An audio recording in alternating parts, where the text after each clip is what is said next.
Hey guys, it's me. This is a video on how to clean and look after piercings and tattoos. Yeah, that's basically, it explains the whole thing of the video and just that. I don't know why I'm rambling. In case you wondered, my hair's not short, but for cleaning my piercings I need my hair up, so I thought I'd put it up already.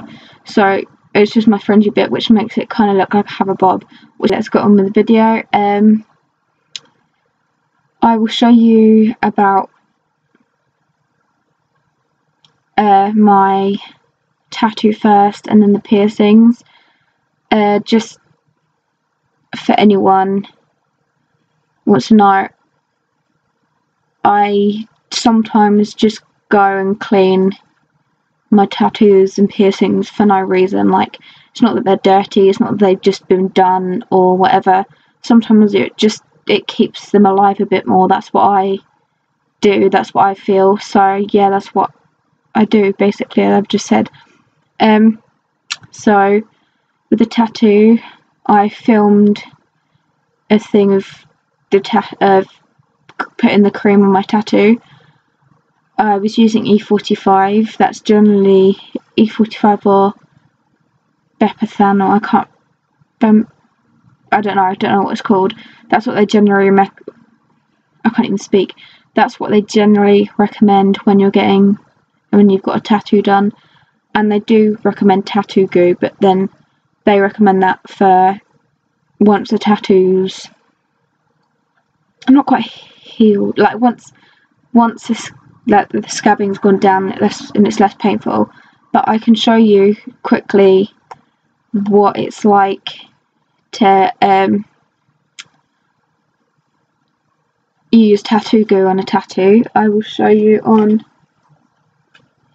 my tattoo, obviously. This is what tattoo goo looks like. Ooh, tattoo goo. And yeah, looks like that on the inside. As you can see, it's been used, and it's basically like a Vaseline kind of thing, lip balm. And then these wristbands are going to be annoying. I can't get the best. Sorry, I probably chose the worst tattoo to demonstrate on.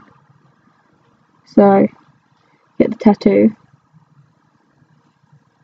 and you just rub it in like a moisturizer.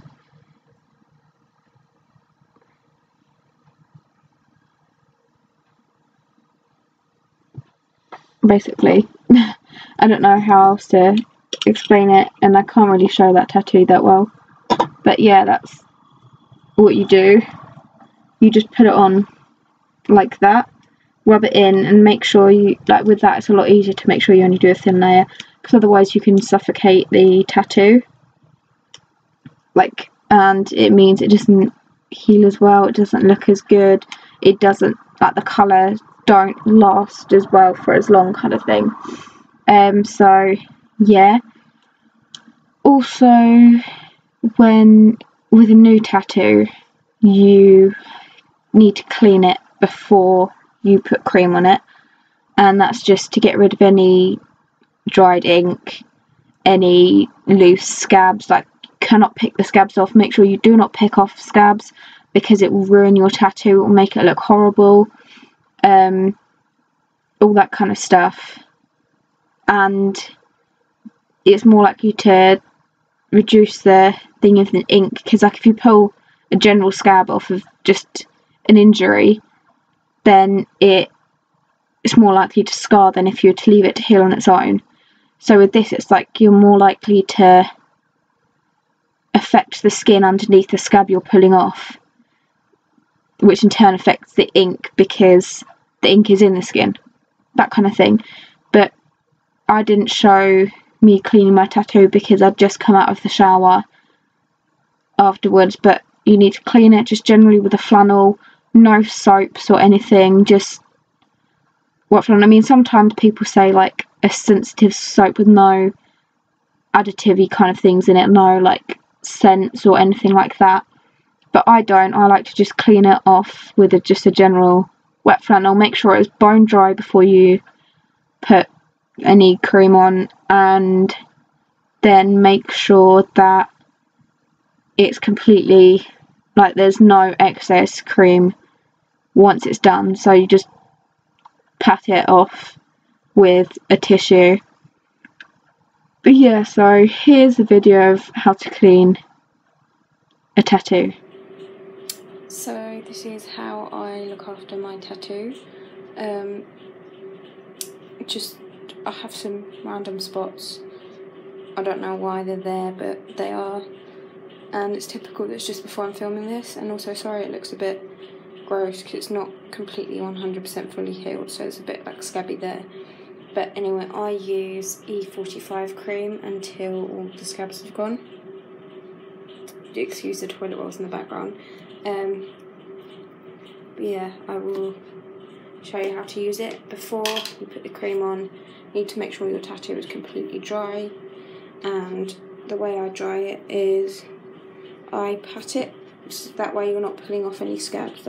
Just pat it all over. I know it's already dry, but I'm just demonstrating. But yeah, let's go. I've got way too much out, so I put some back in, but I can always get more out. It's just, you only want a thin layer, because if you put too much, you can suffocate the tattoo. Whether it's brand new or fully healed, like I like to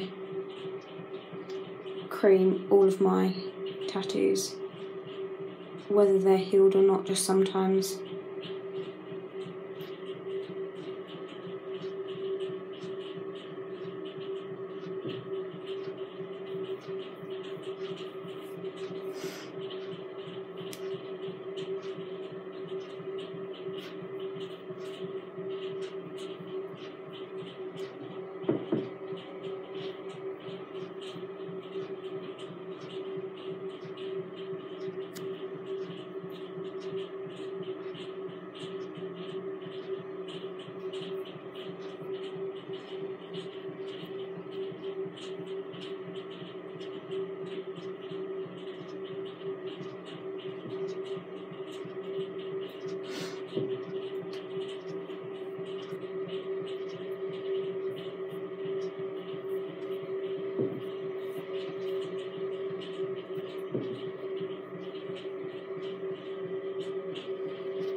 So yeah, that's it, creamed.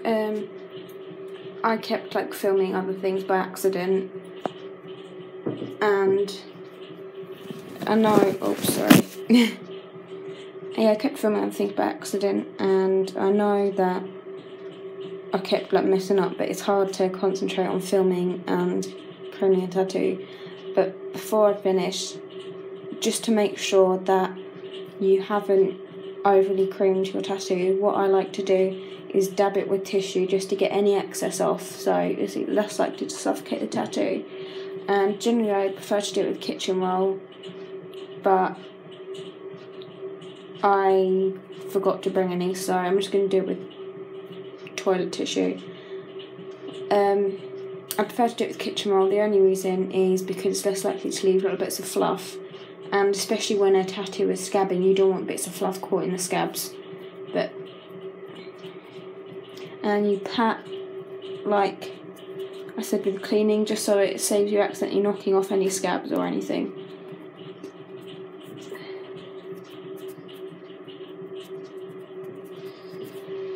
And that's all done. So yeah, now it's on to piercing time. You have a thing of how to make up the solution and all that kind of stuff, which I'll put in now.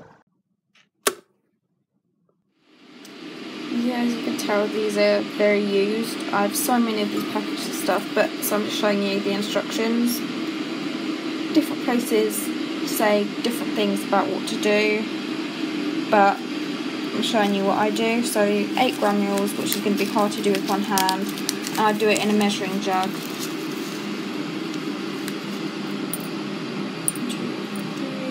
4, 5,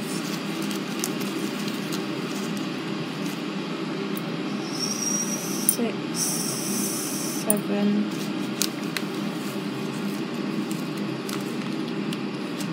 8.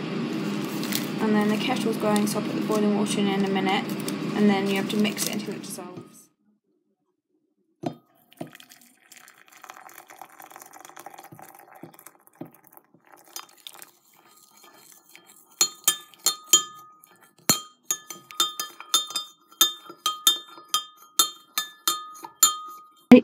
You haven't got it just yet, I haven't picked it up. It's just in one of these jugs, just so I can measure it out. I generally put about 200 to the salt granules, just because you don't want too much water and not enough salt, because it won't benefit it, but you don't want too much salt either, because that is also, it can dry out a piercing and it can make it more likely to get infected and more likely to not heal properly, so therefore can lead to rejection. I'm not going to show you how to clean every single one of my piercings, because that's going to take way too long, but I'm going to give you a demonstration of how different piercings are cleaned. I have this, because with some piercings, like my nipple piercings, and I'll show you it with my collarbone dermal because it's easy to do it on that as well, but with nipple piercings and other ones, you're supposed to put it in a shot glass and then just hold the shot glass to the piercing. But obviously that's not a piercing, but I'm just trying to demonstrate. I don't know why I need to demonstrate, because I'm sure you guys know what I'm on about, but I'm just in a rambling mood, so I'm rambling. But yeah, so I'll show you how to do that on my collarbone dermal. It just helps it soak in, and it's easier than cleaning it with cotton buds. But I also have cotton buds to clean some piercings. With mouth piercings, like on the outside of my lip piercings, I clean it with cotton buds, but then also use the salt water solution as a mouthwash to help clean the insides and make sure there's no food or anything caught behind it. But I'm not going to show you that, I just thought I would say it. I don't know, where should we start? I would leave my dermal to last, just because of ease. So let's see. So dip it in, get a nice and thing, and you do it when it's not hot but it's still quite warm, because then the heat opens up the piercing, and it helps to it means that the salt solution can get in and that disinfect it. Let me show you. I don't really know how well I can show you. Let me see. I'll do it with this piercing. So I tighten the back of this one when I go in the shower, and I forgot to untighten it. But you can see there's that, and you just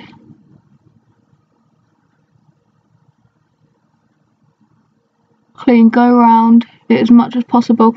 When they're new, it's a lot harder to do because they're more painful, but you still have to do it as much as possible.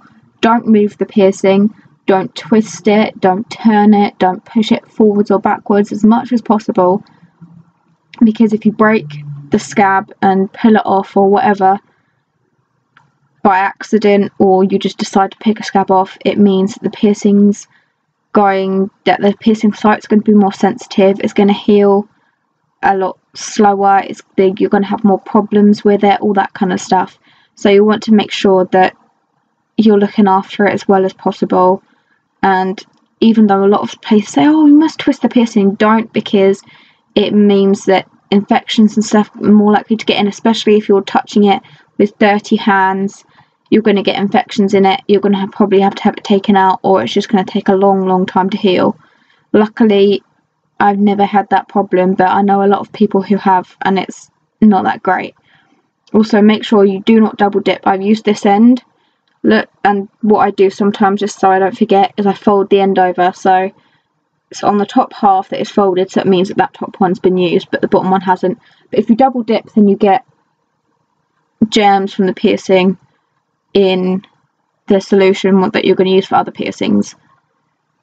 And then so you do one side for the front of a piercing, and then the other side to clean the back. And I cannot show you me cleaning the back, but clean the back. Generally, as I said, you shouldn't really be touching the piercing, but it's a very well healed one, so I'm not as fussed with it. And so that one's been used, so I put that to get rid of. I will show you with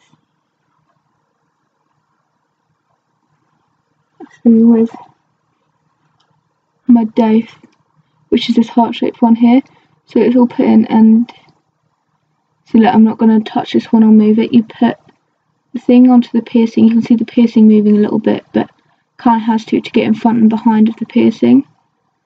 You make sure you get to the front and the back of it.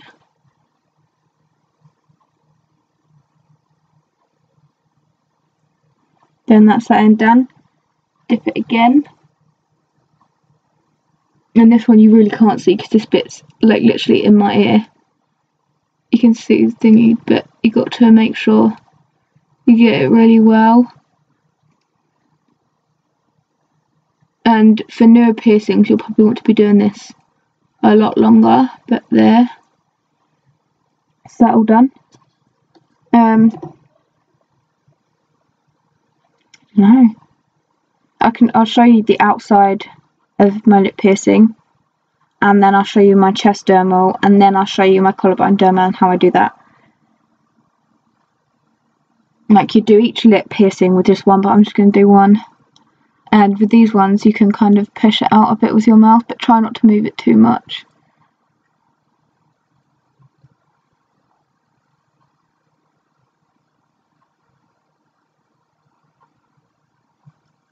There we go, all done. Bar's really long. And so yeah, then there's the dermals. Dermals are a lot harder to do, I guess you could say, just because of the way they are, but I need to get a better angle. There's my dermal. So I start with top and come down the side, and I twist it, and often near the beginning I would use about 3 different ends or 4 different ends to do it. But yeah, that's the way I do it.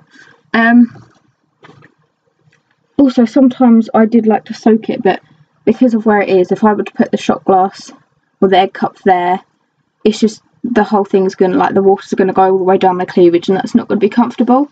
So what I did used to do to soak it a bit is get a bit of tissue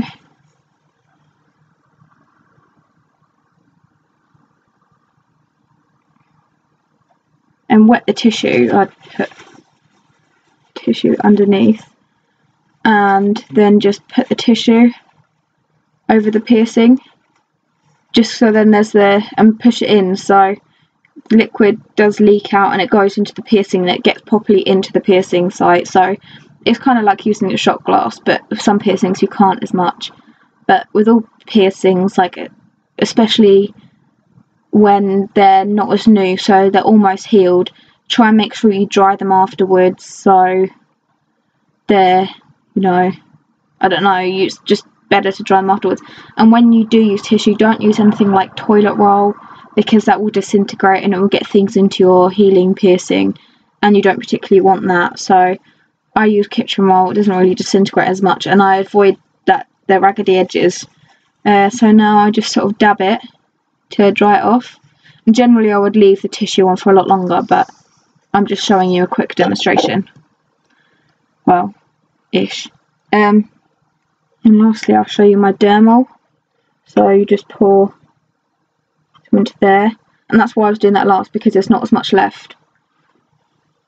But yeah, this is just a routine piercing clean, just because I can. I will angle the camera down. I don't know why I didn't do that for my other one. But so put the glass just below the piercing, just so you're less likely to spill it down yourself.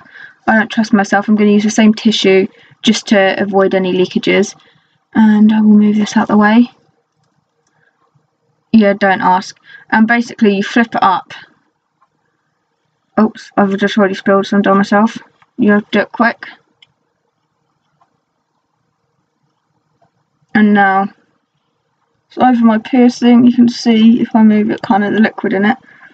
And you just basically sit with that on there for a little while. So it cleans the piercing, and it's easier to do than with cotton buds, because even though, I don't know, just because the wear it is and stuff, it's just easier to do with a shot glass or egg cup, as I've had to use. But yeah, you have to keep it pressed to yourself, press it in, otherwise you're going to get covered with salt water, and that's probably not the best. But yeah, just do that, and I'm not going to do it for long. Sometimes I shake the glass because it causes water to swoosh. It sort of runs it around the piercing more instead of it just being sat there. It's like a movement, like the whole cleaning thing. I don't know. And then, okay, I tip forward and bring it up. There we go.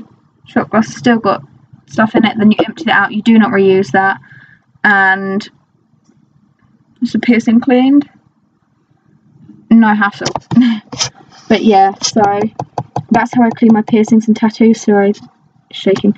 That's how I clean my piercings and tattoos. Everyone does theirs in different ways. This is just how I've been told to do it. It's how it works for me.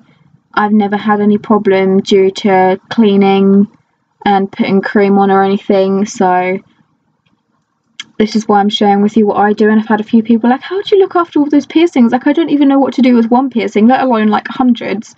I don't have hundreds of piercings, but that's what people seem to think. But yeah, so that's how I do it. That's how I personally would recommend doing it, but don't listen to what I say. If you have any concerns about it, go and visit your piercer or tattoo artist, or if not yours, then like a recommended professional piercer or tattoo artist, and they will be able to help you. They'll be able to tell you, and if you need to, I'm sure they'll be more than happy to show you how to do it, because they don't want you ruining your piercing or tattoo, and they know a lot about that kind of stuff, so they'll be more than happy to help. But anyway, I'm rambling again. I hope this is helpful for you guys, and I will see you next video. Please like if it has helped, and comment if you want to know anything more on my piercings and tattoos, or how you clean them or anything, and I will see you next video.